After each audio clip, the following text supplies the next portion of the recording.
City News. A Nebraska football coach is sentenced to jail. And a UNL fraternity has been suspended until 2018 for violating the university's code of conduct. All that and more coming up next on Star City News.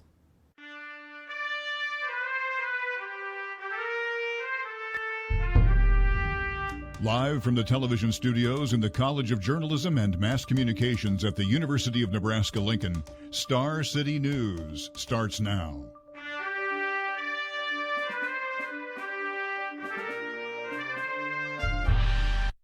Welcome to Star City News. I'm Seth Cordy. And I'm Reed Hunsaker.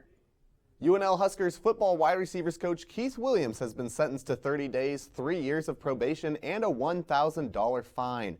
The Lancaster County prosecutor says Williams agreed to a plea deal after his drunk driving arrest last August when Williams hit another car in downtown Lincoln.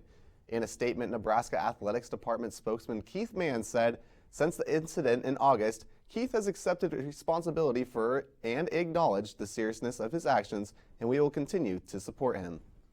UNL has suspended the Phi Kappa Psi fraternity until 2018. An investigation of the fraternity found members guilty of mistreating pledges and damaging property at other UNL fraternity houses. Phi Psi will be able to request a new charter with the UNL Greek system in December 2018. Members of the fraternity will not be allowed to live in the house until the start of the 2019-2020 school year. UNL says no current members will be allowed to associate themselves with the Phi Kappa Psi during the suspension. A new downtown library is long past its due date, according to the Lincoln Library Board. Let's go live to the newsroom now and check in with Star City News reporter Lucas Bond, who has more. Lucas, why is there a sudden need? Well, Reed, they've actually needed a new library for a while. The current downtown library has been there for over 50 years, and it does see a lot of use. They get over 1 million visitors every year, so the library does see a little bit of wear and tear from now and again. But it's definitely safe to say that downtown Lincoln does need a new library. Bennett Martin Public Library opened in 1962, and now the Lincoln Library's Board of Directors says the city is well overdue for a new facility. They compared Lincoln to similar cities in a report from 2015. Madison, Wisconsin renovated and expanded its downtown library in 2013. It's twice the size of Bennett Martin. And in Baton Rouge, Louisiana, a new downtown library was completed in 2011. So as you can see, it's time for the downtown Lincoln Library to turn the page.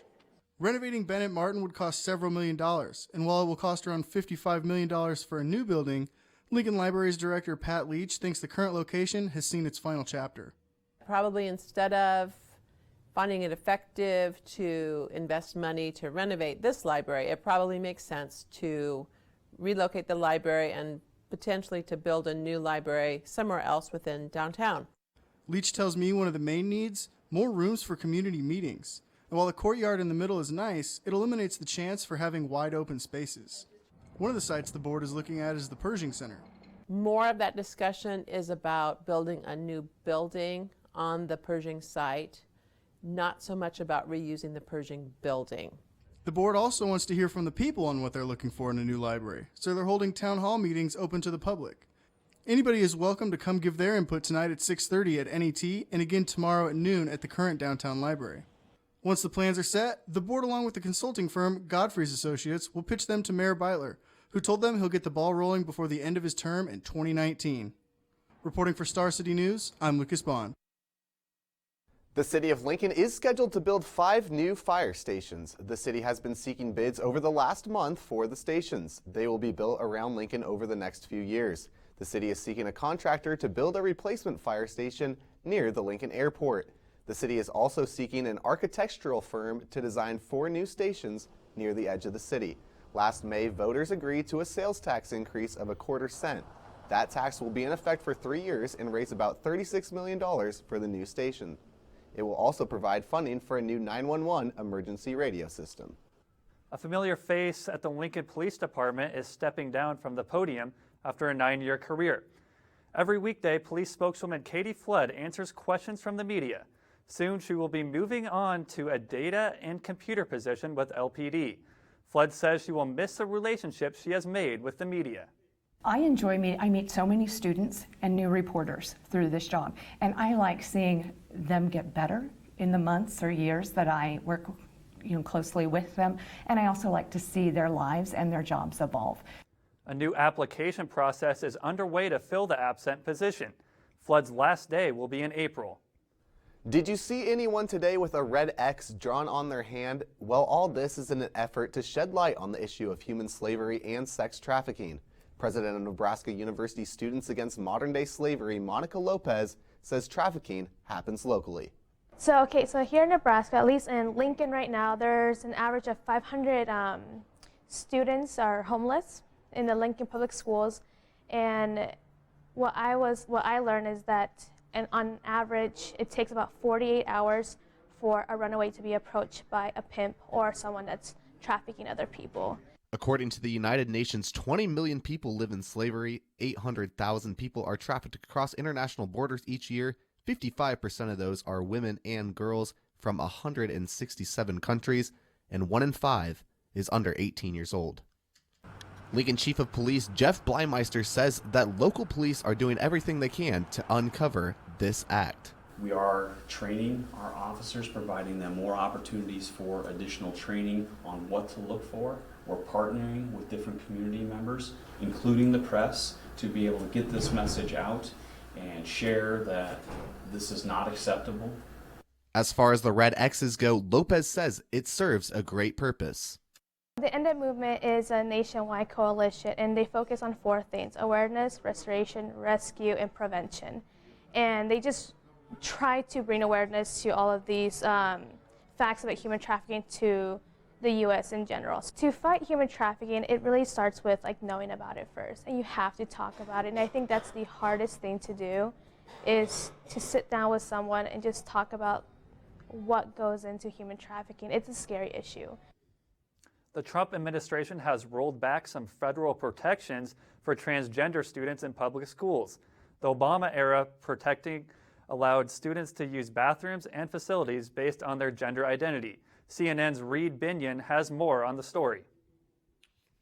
We will not be beaten down by this administration or any. Transgender teen Gavin Grimm speaking out in support of transgender youth. Grimm, who is taking his fight over bathroom access at his high school to the Supreme Court, was one of many demonstrating outside the White House Wednesday, the same day that the Trump administration withdrew Obama-era guidance on transgender bathroom use in public schools.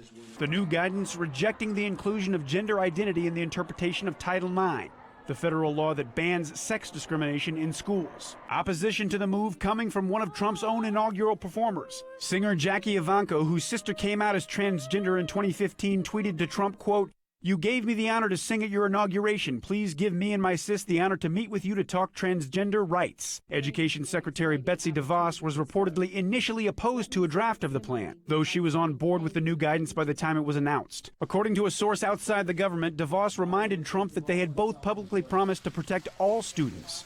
White House Press Secretary Sean Spicer brushing off any concerns of dissent. There's no daylight between anybody, between the president, between any of the secretaries. Spicer responding to questions about a New York Times report that DeVos had opposed Attorney General Jeff Sessions on the guidance. I think where you might be hearing something is more on the timing and the wording of stuff. The conclusions everybody in the administration is agreed upon. I'm Reed Binion reporting. And after the break, payday loan interest could be decreasing in Nebraska. We'll be right back. You're watching Star City News. A lot of high school students would ask, why should I go to UNL? Well, why did Johnny Carson of the Tonight Show fame go to UNL? Why did multi-billionaire businessman Warren Buffett go to UNL? Why did people of such great fame and success go to UNL? Simple, because these are people that wanted to be successful. At the University of Nebraska-Lincoln, you too can begin your own success story. After all, if people like this can achieve national recognition and who came from the University of Nebraska-Lincoln, then so can you.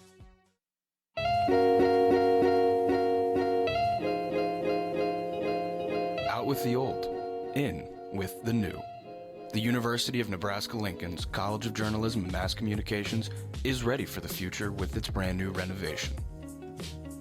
This renovation was completed with you in mind, so you can create, so you can innovate. Change how you view the world, how you capture the world. Start here, go anywhere. To Star City News, I'm Reed Hunsaker. And I'm Seth Cordy. A proposal by Senator Tony Vargas that would put a cap on payday loans is a topic of discussion at the state capitol. Lawmakers are talking about lowering the interest rate for people who take out loans. And a lot of people would be surprised at just how high those interest rates are. Star City News reporter Joe Harris has more on the story. The senator's measure would drop the annual interest rate on payday loans from 461% to 36%. Senator Vargas says the purpose of this bill is to make sure consumers are protected and not getting stuck in a cycle of debt. So what this bill does is provide some reasonable regulation on the interest rate cap, make sure that borrowers are not paying beyond their means, so 5% of their gross monthly income is the max they can pay each month. Val Rachmanov says he was 20 and broke when he started taking out payday loans more than a decade ago. Rachmanov says he was able to pay his loans off in about 4 or 5 months, unlike his friends who also faced what he calls outrageous fees and interest rates. Still, he says, it came at a price. I mean, all in all, they probably gave me, probably $3,500, but then I ended up giving them way more than that. Brian Cheney is vice president of Wyoming Financial Lenders, Inc., which is a corporate entity for Advance Cash. Cheney says the proposed 36% cap would not be economical for payday loan companies to stay in business, and says such a measure would result in people moving to an unregulated industry. If they believe that the interest rate is too high, then they should be able to make a business model or that they offer lower interest rates in order to provide cash or loans for this customer base. For his part, Rachmanov says he thinks a 36% cap would make it difficult for small-time payday loan companies to conduct business, but he does think the state cap should come down. Reporting for Star City News, I'm Joe Harris. Thanks, Joe. Tonight, a 41-year-old man is in jail after police charged him with an attempted robbery. It happened at the CVS pharmacy at 70th and O Street on February 11th. Police say George Frazier was charged with demanding money from the clerk and arrested at the America's Best Value Inn at 56 and Cornhusker Highway. Lincoln Police Officer Katie Flood says Frazier demanded money from the clerk after buying a snack item. The clerk, described as a 61-year-old woman, slammed the register drawer shut while Frazier grabbed her arm. He finally came to the register with a small snack to purchase. When she opened the register, he grabbed her arm and demanded money from the register. She refused, slamming the door closed. Ultimately, the man left without obtaining any money. Frazier is currently on parole for robbery in Maryland. More locally sourced produce is coming to UNL dining halls. UNL student lawmakers voted in favor of the Good Fresh Local bill. The Association of Students of the University of Nebraska-Lincoln met last night on East Campus. The Senate also approved a recycling nonprofit application and a $450 grant for green infrastructure temporary signs. A bill is making its rounds in the Nebraska State Legislature that would undo Nebraska's ban on public school teachers wearing religious garb in the classroom. Yesterday, state lawmakers voted 36-1 to advance the bill. Supporters of the repeal question the ban's constitutionality, saying states should not impede freedom of religion as long as it's not forced upon others. The bill requires 2 more rounds of voting to become law. Is your closet lacking dressier clothes for your dream job? Well, the College of Business Administration has you covered. Here's Anthony Ainsley with the latest. Dress for success. That's what the College of Business Administration is doing for UNL students through the Career Closet program. Advisor Lori Miller said the organization is a new addition to the college and was made to help UNL business students look their best for job interviews.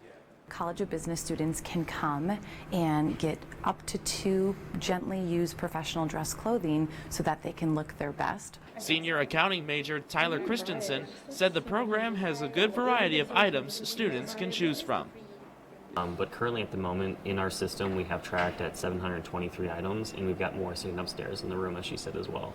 And so we're constantly taking stuff in, so we're hoping probably by the end of the year we'll have over 1,000 items. UNL sorority Delta Sigma Pi has joined in to help with the program.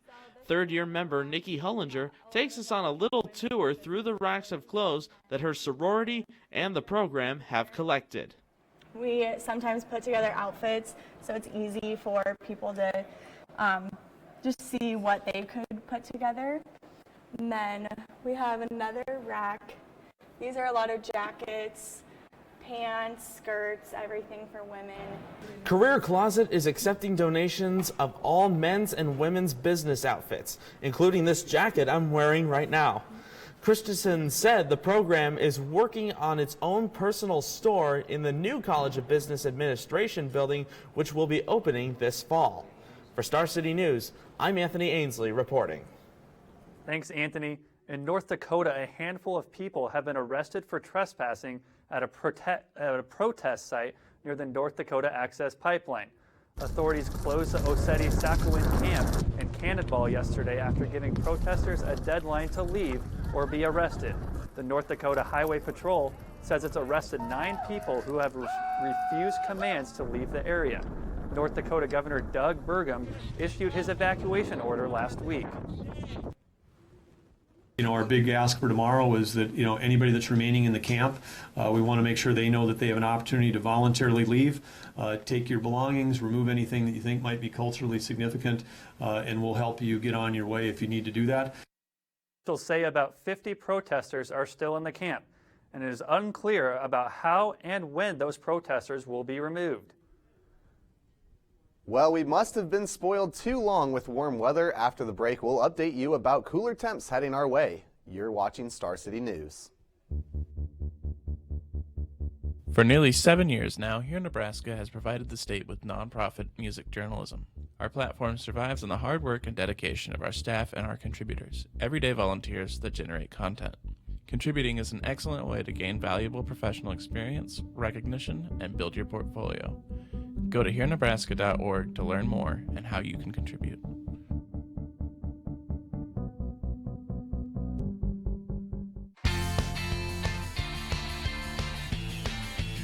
Are you tired of waiting in line for weight sets or an open treadmill at the campus rec? Do the crowds make working out less appealing? Then head on over to the East Campus Rec and Wellness Center. The East Campus Rec has everything you need, from weightlifting, running, and fitness machines to basketball courts and an indoor track, all without the crowds. So come on over to the East Campus Rec and Wellness Center, located at 1717 North 35th Street, just a block west of the East Campus Union.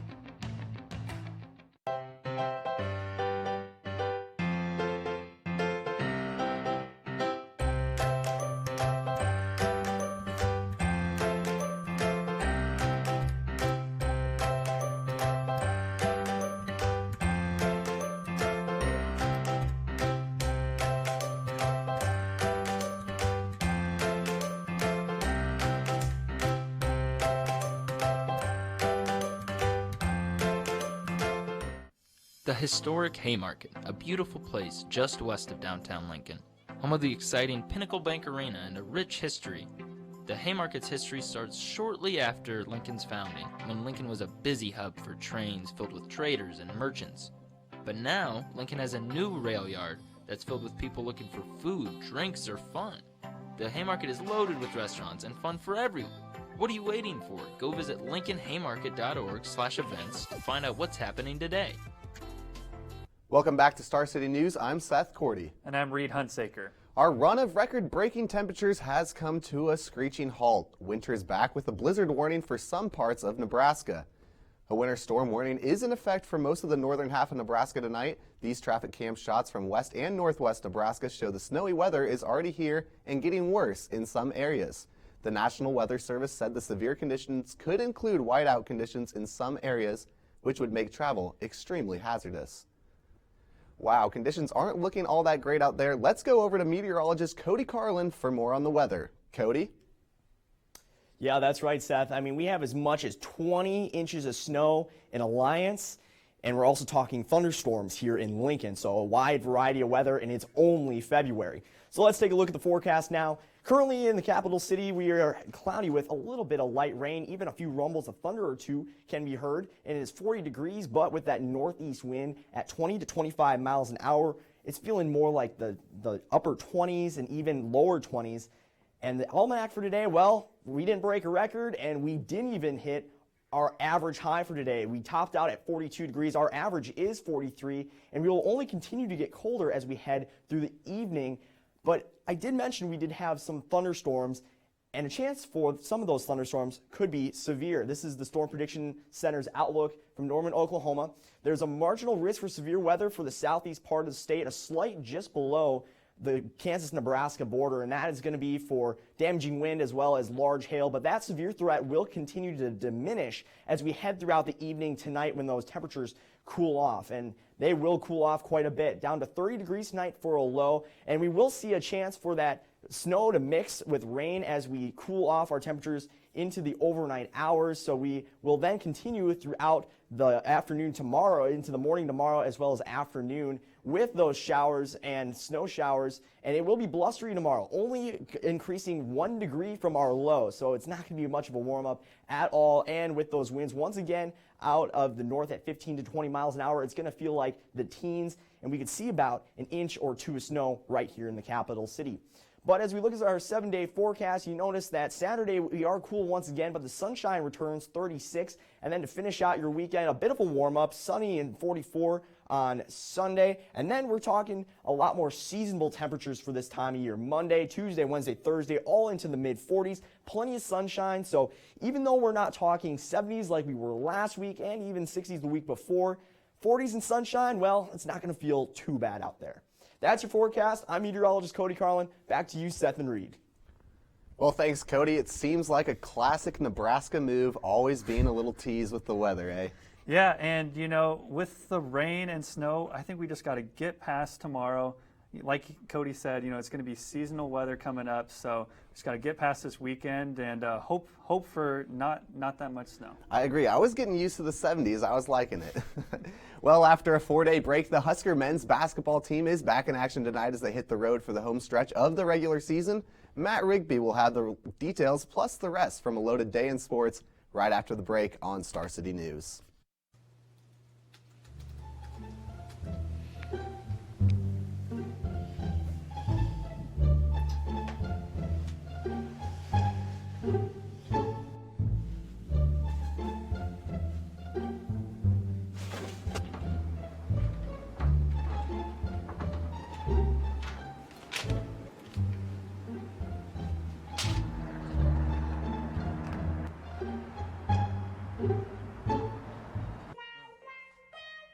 Here, at the University of Nebraska-Lincoln, we know you enjoy the little things, and the big things, and a lot of things. But we want to make sure that you do it right. Remember, a little bit of protection can save you from sickness and unintended accidents. This message brought to you by the University Health Center. When you do it, just do it right. East Campus is for students who want an education outside of the classroom. We have art, agriculture, fashion, food science, law, dentistry, and a lot of trees, all of which are housed just on the corner of 33rd and Holdridge. Grab an ice cream cone at our dairy store or take a stroll through our gardens while you're here. Want to make it legit? Visit us at casnr.unl.edu to reserve a tour soon. Our goals are simple: conserve and protect. The choice is yours. Stay ahead of the game and invest in reusable containers, or simply make use of recycling bins. Our recycling bins around campus can recycle paper, plastic, and even aluminum. Finished with that newspaper? Recycle it. Did you drink the rest of your pop? Recycle it. Heck, we'll even take your homework. Well, after it's graded, of course. Stop throwing away plastic and just recycle it. Welcome back to Star City News. I'm Matt Rigby with your latest in the world of sports. Well, it was one of our lead stories tonight, but in case you're just joining us, Nebraska wide receivers coach Keith Williams has been ordered to serve 30 days in prison, stemming from his DUI arrest last August. Williams pleaded no contest on Wednesday afternoon to his third DUI offense. Lancaster County Judge Thomas Zimmerman issued the sentence, but also gave Williams time to apply for house arrest before he is scheduled to enter jail on March 3rd. Williams hopes to be granted house arrest so that he may continue to coach at Nebraska's spring practice, which begins March 4th. With the Nebraska men's basketball team in the midst of their third losing season in a row, speculation has been swirling over the past month about the future of Huskers head coach Tim Miles. Miles met with the media Wednesday and addressed the speculation by ensuring fans that the program is heading in the right direction. And so I feel really comfortable about the direction we're going. I know some fans are a little bit unhappy with my management of the results. I can find a lot of different reasons to tell you that we're on the right track, but I can't prove it with a winning record. We're one win right now from 500. I don't want to be 500. I don't think anyone wants to be 500. We want excellence. Miles also said that he maintains a good relationship with Nebraska Athletic Director Sean Eichhorst, and Eichhorst said on Wednesday that Miles has done a great job of managing the program. Turning to the actual court, Miles and his Huskers are back in action tonight as they look for their third straight victory when they travel to East Lansing to take on Michigan State. The two teams last got together on February 2nd in Lincoln, with the Spartans picking up a 72-61 victory. But the Huskers feel as though a lot has changed in 3 weeks. I can prove that it was one of our worst defensive performances in my career here. And it was one of their best performances of the season. So I would like to think we will match up better, that we will play better, and we will have a better outcome too in terms of how we compete. Me personally, I was pretty embarrassed by that game, you know, especially we came off a good win against Purdue and they came and just punched us right in the mouth, you know, so this is one that I know we're all itching and we're excited to get to, that's for sure. Tip-off is set for 6 p.m. tonight, so just about a half hour from now from the Breslin Center in East Lansing. The game can be seen on ESPNU. The Husker women are in the state of Michigan tonight as well as they travel to Ann Arbor to take on the 25th ranked Michigan Wolverines. It's the Huskers' first contest since they snapped an 8-game skid Sunday with a win over Indiana in Lincoln. The two teams last got together January 21st in Lincoln, with the Wolverines prevailing 84-51, thanks to a fourth quarter in which they outscored Nebraska 21-6. The game marks the start of the final week of the regular season for the Huskers. They will close out the regular season at home against Michigan State on Sunday, and tip-off tonight from Ann Arbor is also scheduled for 6 p.m. Well, Husker baseball is back in Tempe for a second straight weekend as one of two Big Ten teams participating in the annual Big Ten Pac-12 Challenge. The Huskers will play 2 games against 8th-ranked Oregon State and 2 against defending Pac-12 champion Utah. Nebraska head coach Darren Erstad said Wednesday he relishes the challenge ahead. Yeah, Brendan, it's awesome. I mean, those are the kind of teams we're going to have to beat if we want to go where we want to go. Obviously, quality programs, and we played in this tournament, I think, 4 years ago with the same teams. We also played Washington in that series, but great baseball. It's a great opportunity for us. Now, Game 1 of the 4-game weekend series already took place earlier this afternoon, with Oregon State thumping the Big Red by a score of 10-1. Matt Waldron made the start for the Huskers, and he didn't fare too well. 3 1/3 innings, 7 runs, all of them earned on 10 hits for Waldron, while his defense committed 2 errors behind him in the field. As you can see on the screen, the other 3 contests this weekend will feature 1 more with Oregon State on Saturday, and 2 with Utah, 1 on Friday at 6 p.m. and 1 on Sunday at 2 p.m. Derek Burkhamper will start Friday, with Jake Myers going on Saturday, and Jake Hohensee getting the nod on Sunday. In more local college basketball news, injured Creighton point guard Maurice Watson Jr. has been suspended from the program indefinitely amidst an investigation into a sexual assault incident that took place in February and allegedly involved Watson. As part of the suspension, Watson is barred from participating in any athletic-related activities. Watson has not been charged or arrested in connection with the incident at this time, and the investigation is ongoing. Finally, tonight, 8 tickets will be punched for the girls' high school basketball state tournament in Class A. 7 district finals matchups will take place in Lincoln and Omaha tonight, with the winners of each game receiving a bid to state next week. As you can see on the screen, the top seed in the state, Lincoln Northeast, will host Papillion La Vista. Millard South will host Kearney. The Omaha West Side Warriors will host Omaha Northwest. Lincoln Southwest hosts Omaha North. The defending state champions in Class A, the Lincoln East Spartans, will play host to their inner-city rivals Lincoln Southeast. Pius hosts Bellevue West, and Millard West will host Papio South. Those games are each scheduled to tip off at 7 p.m. And guys, there will also be 1 wild card berth received tonight by a team who doesn't win their district final. That wild card berth will be based on a point system, with the highest overall seed picking up the 8th and final spot next week at state. Back to you.